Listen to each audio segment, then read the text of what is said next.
जय हिंद प्यारे साथियों। कैसे हैं आप सब? उम्मीद है कि आप सब स्वस्थ मस्त जिंदाबाद और जबरदस्त होंगे।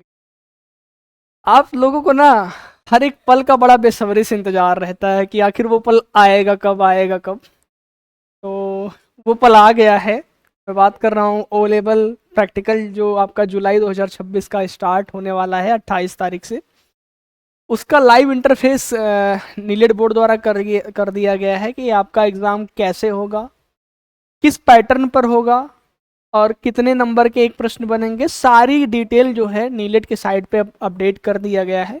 तो उन्हीं सब मुद्दों को बात करने के लिए, उन्हीं सब मुद्दों पे बात करने के लिए मैं आप सभी के बीच उपस्थित हूँ, आपके अपने ऑफिशियल चैनल ऑलपस एकेडमी पे।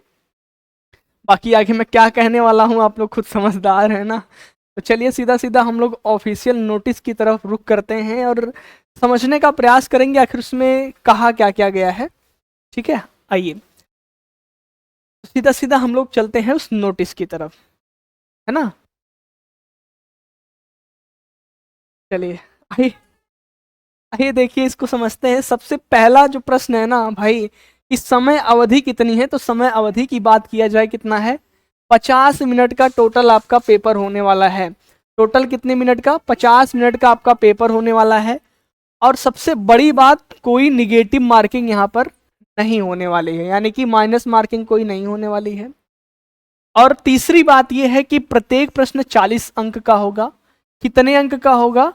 40 अंक का होगा। अभ्यर्थी को 3 प्रश्न दिए जाएंगे। कितने प्रश्न? 3 प्रश्न दिए जाएंगे। किन्हीं 3 प्रश्नों में से 2 प्रश्न का उत्तर देना होगा। यानी कि आपके पास 3 प्रश्न हो गए, उन तीनों प्रश्नों में से आपको 2 प्रश्न का उत्तर देना होगा। 40-40 अंक का एक प्रश्न होगा। तो यहां पर यह भी बात निकल कर आती है कि 40 गुणे 2 करेंगे तो 80 ही आता है आपका। अब पेपर तो 100 नंबर का होता है, इसी में 20 नंबर आप वाइबा को जोड़ लीजिए। क्या? 20 नंबर आप वाइबा का जोड़ लीजिए, यानी कि 40-40 नंबर का प्रैक्टिकल हो गया दो, और 20 नंबर का आपका वाइबा हो गया।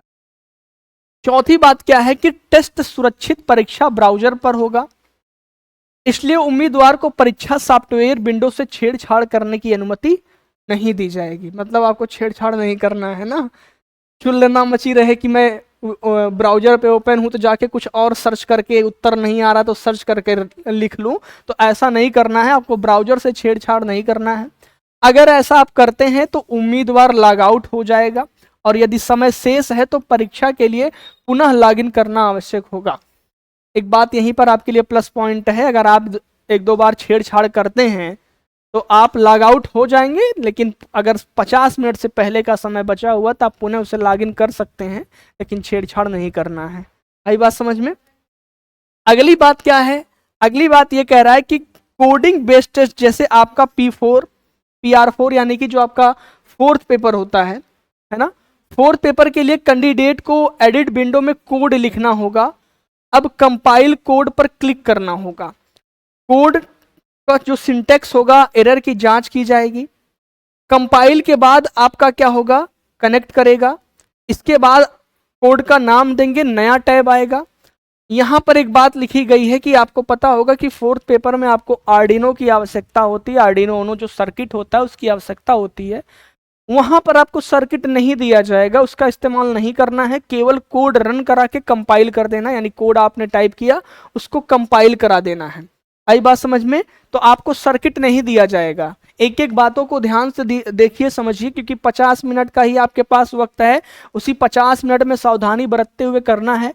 बाकी सेकंड पेपर और थर्ड पेपर, यानी कि वेब डिजाइनिंग और पाइथन जो है, उसमें आपको क्या करना है कि रन कोड पर क्लिक करना है तो आपका कोड रन कर जाएगा। आई बात समझ में? टाइप करके रन करा देंगे तो रन कर जाएगा। फिर कह रहा अभ्यर्थी को अगले या पिछले प्रश्न पर आगे बढ़ने से पहले उत्तर सहेजने के लिए उत्तर सहेजे टैब पर क्लिक करना होगा। ये बात याद रखिएगा कि अगर आपने पहले प्रैक्टिकल में, जैसे 3 प्रश्न हैं, आप सेकंड नंबर पे हैं और सेकंड नंबर करना चाहते हैं, या फर्स्ट नंबर ही मान लीजिए करना चाहते हैं, और फर्स्ट नंबर आपने कंप्लीट कर लिया है और आप सेकंड नंबर पे जाना चाहते हैं, तो आपको पहले उत्तर सहेजे पे क्लिक करना होगा, तब आपको आगे बढ़ना होगा, नहीं तो टाइम टाइम फिस हो जाएगा। बात समझ में आई? हाँ, 3 कह रहे, जैसे कि 3 दिया हुआ है 3 प्रश्नों पे, वही बात जो मैंने अभी आपको बताया कि आपको क्या करना होगा, उसे सहेजना होगा। और सफलतापूर्वक सबमिट करने के लिए आपको फिनिश टेक्स्ट पे क्या करना होगा, फिनिश टेस्ट टैब होगा, उस पर क्लिक करना होगा। इसके बाद आपका क्या हो जाएगा, वो सबमिट हो जाएगा, है ना। फिनिश टेस्ट पर आपको क्लिक करना है। आई बात समझ में। अब एक बात और यहीं पे समझ लीजिए, अगर आपके हर सवाल का जवाब देने के बाद आप फिनिश टैब पर क्लिक नहीं करना है, वरना आपका टेस्ट पूरा हो जाएगा सबमिट। यही बहुत बच्चे गलती करते हैं। होता क्या है कि जैसे आपने वहीं पर दो ऑप्शन दिया होता है, एक ऑप्शन दिया होता है क्या, फिनिश टेक्स्ट, यानी कि अगले पे आपको जाना है, यानी कि सहेजना है उसे, या आप उसे कह सकते हैं सेव रिस्पॉन्स। आपको उसे सहेजना है, ना कि फिनिश टेस्ट करना है। फिनिश टेस्ट वाले पे अगर आप क्लिक कर दिए तो इसका मतलब ये होगा कि आपने टेस्ट को सबमिट कर दिया है फाइनली। आप भले ही प्रश्न एक ही सॉल्व किए हो, तो ध्यान देना है फिनिश टेस्ट पे लास्ट में सबमिट करना है, जब तक दोनों प्रश्नों को आप अच्छे से सॉल्व ना कर लीजिए। सेव रिस्पॉन्स पे आपको करना है, हर क्वेश्चन के बाद सेव रिस्पॉन्स करना है, लेकिन फिनिश टेस्ट नहीं करना है। यही गलती पिछली बार बहुत सारे बच्चे किए थे और वो पेपर में फेल हो गए, क्योंकि एक ही प्रश्न वो सॉल्व कर पाए थे, उसके बाद फिनिश टेस्ट मार दिए। बड़ी जल्दी रखी हुई थी, उनको जाने के लिए ना देरी हो रही थी, बाहर को इंतजार कर रहा था कि चलो आओ चलते हैं ना, 50 मिनट का सब्र नहीं हुआ, है ना। तो ये काम आपको नहीं करना, ध्यान देना है, फिनिश टेस्ट वाले पे नहीं क्लिक करना है, ये लास्ट की प्रक्रिया है। आपको सेव करना है, सेव आप करेंगे हर प्रश्नों को, लेकिन फिनिश टेस्ट नहीं करेंगे। अब देखिए, मान लीजिए कि गलती हो गई, किसी सिस्टम में बिजली चली गई, इंटरनेट की कनेक्टिविटी चली गई, तो आपको वहां पे परेशान होना नहीं है, अरे अब का हो, अरे दादा हो, अब तो काम खत्म, हम तो फेल भय, ये सब काम नहीं करना है। वहां पे जो है आपके क्लासरूम में जो है पर्यवेक्षक रहेंगे, परीक्षा नियंत्रक रहेंगे, परीक्षक जो परीक्षा कराएंगे उनसे आप संपर्क करिए, वो आपका पुनः किसी सिस्टम पे अलॉट करा के आपका टाइमिंग स्टार्ट करवा देंगे। आई बात समझ में। अब कह रहा है उम्मीदवार को यह सुनिश्चित करना होगा कि वह उपस्थित पत्रक पर अपना हस्ताक्षर उसी प्रकार करेगा जैसे जब आपका फॉर्म भरा गया था तब आप किए थे। यहाँ पर अटेंडेंस वाली बात है, जब आपको अटेंडेंस सीट दी जाएगी तो उस अटेंडेंस सीट में आपको सेम वैसा ही अटेंडेंस यानी कि अपना हस्ताक्षर करना है जैसे आपका फॉर्म सबमिट किया गया था, फॉर्म सबमिट करते समय आपने किया था। आई बात समझ में। अगर कैंडिडेट टेस्ट विंडो पर 5 मिनट तक इंटरएक्टिव रहता है तो एक वार्निंग दिखेगी जिसमें मैसेज में होगा आप 5 मिनट से ज़्यादा समय से इंटरएक्टिव हैं। अगर टेस्ट का समय बचा है तो टेस्ट जारी रखने के लिए ओके टैग पर क्लिक करना है। ये सारी बातें थी, ठीक है। अब यहीं पर देख लीजिए, इस बीच इस बात को समझ लीजिए करना क्या है। आपको ये 4 ऑप्शन मिलेगा भैया। ये जो 4 ऑप्शन है, सबसे खतरनाक वाला ऑप्शन ये है, इसीलिए इसको रेड किया गया है ना। खतरे की घंटी ये है, पहले में पहुंचते घड़ी में फिनिश टेस्ट मत मार दीजिएगा, नहीं तो आपका पेपर है फिनिश हो जाएगा। अगले क्वेश्चन पे जाना रहेगा तो नेक्स्ट क्वेश्चन करेंगे, पिछले क्वेश्चन पे जाना रहेगा तो प्रीवियस क्वेश्चन करेंगे, लेकिन नेक्स्ट क्वेश्चन करने से पहले सेव रिस्पॉन्स आपको करना होगा। ये बात आपको ध्यान देना है। जैसे पहले प्रश्न में आपने क्या किया, कुछ काम किया, कुछ एडिट किया, तो आपको सेव रिस्पॉन्स पे क्लिक करना है, फिर आप नेक्स्ट क्वेश्चन पे क्लिक करके आगे बढ़ जाएंगे। और सबसे लास्ट में जब दोनों प्रश्न हो जाएगा तब फिनिश टेस्ट करिएगा, बाकी इससे दूर ही रहिएगा, फिनिश ही मत करिएगा खुद से। 50 मिनट का समय ओवर होगा, अपने आप फिनिश हो जाएगा। आई बात समझ में। चलिए, अब इसका लाइव प्रैक्टिस आप कैसे करेंगे, इसका लाइव प्रैक्टिस अगर आपको करना है तो आप कैसे करेंगे उस चीज को भी यहां पर समझ लीजिए। आपको करना क्या है, आपको जाना है कहां पे भाई, आपको जाना है स्टूडेंट वाले पोर्टल पे, जो आपकी ऑफिशियल वेबसाइट है स्टूडेंट नीलेट की। उस पे आप जाएंगे तो यहाँ पर आप देखेंगे M1 M2 M3 M4 के लिए आपको बताया गया है कि आप इस पे क्लिक करके आप प्रैक्टिकल कर सकते हैं। हालांकि अभी ये क्या है कि एक्टिव नहीं है, हो सकता है शाम तक ये एक्टिव हो जाए, तो जब तक ये एक्टिव नहीं है तो परेशान नहीं होना है अभी भाई। हाँ, तो ये शाम तक या कल सुबह तक एक्टिव हो जाएगा।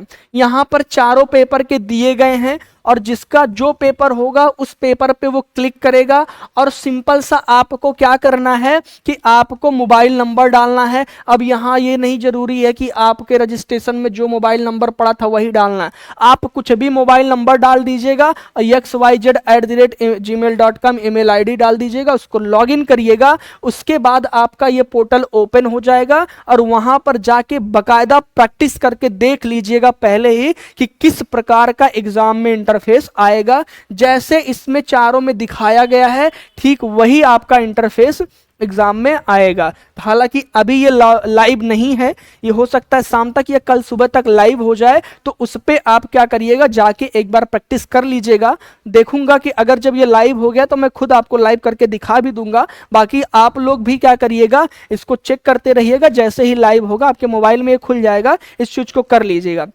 और बात, अब जैसे मैंने आपको बताया कि 40 गुणे 2 ना, तो आपके 40 नंबर के एक प्रश्न रहेंगे, तो 2 प्रश्न आपको करना है, तो 80 नंबर का आपका ये हो गया। प्लस यहीं पर 20 नंबर का आपका वाइबा भी होगा, और वो भी वाइबा उसी 50 मिनट के अंदर होगा, उसी सिस्टम पे होगा जिस सिस्टम पे आपका प्रैक्टिकल होगा, उसी सिस्टम पे आप बैठे रहेंगे। एग्जामिनर आएगा, आपसे वाइबा पूछ लेगा, है ना। उसके लिए आपको अलग से समय नहीं दिया जाएगा कि आपको अलग से समय दिया जाएगा, यानी कि 50 मिनट में आपको सब कुछ करना है, 2 क्वेश्चन को भी सॉल्व करना, वाइबा भी देना है। आई बात समझ में। वाइबा आपको बहुत आराम से देना है, जल्दबाजी नहीं करनी है। वाइबा अगर जितना अच्छा आपका वाइबा जाएगा उतना अच्छा प्रैक्टिकल में नंबर पाएंगे। ये आपको मैं पीक पॉइंट बता रहा हूं, इसको लिख लीजिए। एग्जामिनर जब जब आपसे प्रश्न पूछेगा, जय प्रश्न पूछेगा, तय प्रश्न का उत्तर देने का प्रयास करिएगा। गलत है उत्तर दीजिएगा, लेकिन दीजिएगा उत्तर, और वो भी फुल्ली कॉन्फिडेंस से। आपके उसी कॉन्फिडेंस पे आपका प्रैक्टिकल का नंबर डिपेंड रहेगा। बाकी आगे की जो बातें हैं वो मैं उजागर नहीं करना चाहता हूं, आप सब समझदार हैं। जाइए आप सब, जब भी जैसे ही लाइव होता है इसको प्रैक्टिकल करके देख लीजिएगा। आई बात समझ में। आई होप कि आप सभी को सारी बातें अच्छे से समझ में आ गई होगी, सेशन पसंद आया होगा। और सेशन पसंद आया होगा तो आप सबको पता ही कि सेशन के एंड होने पे क्या करना होता है, आपको एक प्यारा सा कमेंट करना होता है और लाइक करना होता है। और अगर आप चैनल पे नए रहते हैं तो एक सब्सक्राइबर वाला जो बटन रहता है उस पे से क्लिक करना रहता है और बेल आइकन ऑन कर देना होता है। इतना काम आप लोग कर दीजिएगा। चलिए ठीक है, बाकी मिलते हैं किसी नेक्स्ट महत्वपूर्ण जानकारी के साथ। तब तक के लिए जय हिंद, जय भारत, स्वस्थ रहें, मस्त रहें।